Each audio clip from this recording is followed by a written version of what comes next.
High, আমি অনন্যা। নতুন আরেকটা ভিডিওতে তোমাদের স্বাগত। সোমবার ছিল বোনের জন্মদিন, তো জানি ভিডিওটা পোস্ট করতে একটু দেরি হয়ে গেল। তার কারণ জিও সিমে তো জানো, যারা তোমরা ইউজ করছো, ভীষণ পরিমাণ প্রবলেম হয়, টাওয়ার পাওয়া যায় না, তো তাই একটু দেরি হয়ে গেল। তো যাই হোক, তোমরা একটু মানিয়ে নিও।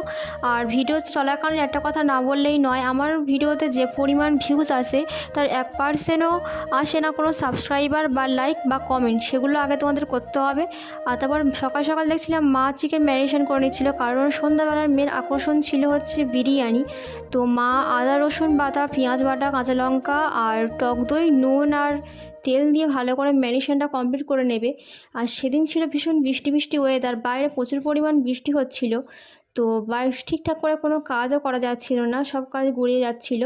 তো তারপর দিয়ে দিচ্ছিল মা শুকনো লঙ্কার গুঁড়ো আর হলুদ গুঁড়ো, এটা দিয়ে ভালো করে ম্যারিনেশন করে তোমরা ফ্রিজে রেখে দেবে। তোমাদের কাছে যদি 30 মিনিট সময় থাকে 30 মিনিট রাখবে, আর যদি বেশিক্ষণ সময় থাকে তাহলে তোমরা সারা রাতও রেখে দিতে পারো। তো এরভাবে ম্যারিনেশন করে নিচ্ছিলাম, আর বাইরে তোমাদের কাছে দেখিয়ে দেবো যে কেমন পরিমাণ বৃষ্টি হচ্ছে। তো মা দুপুরবেলা রান্না যা যা করেছে তোমাদের সাথে সেটাও আমি শেয়ার করে দেবো, ভিডিওতে তোমরা দেখতে থাকো। আর সাবস্ক্রাইবটাও কিন্তু অবশ্যই করতে হবে। বাইরে ভীষণ পরিমাণ বৃষ্টি, আর তার সাথে মা রান্না করেছিল আর বোন খেতে বসে গেছিলো। আর কী কী রান্না করেছে সেটা তোমাদের সাথে শেয়ার করে দেবোই। পটল ভাজা, ফিশ ফ্রাই, উচ্ছে ভাজা, আলু ভাজা, কলা ভাজা, পায়েস, মিষ্টি, পাবদা মাছের ঝাল আর ডাল। তো চলো, সবাই ওকে আশীর্বাদ করো। আর টাটা। ভিডিওটা ভালো লাগে সাবস্ক্রাইব করতে কিন্তু ভুলো না।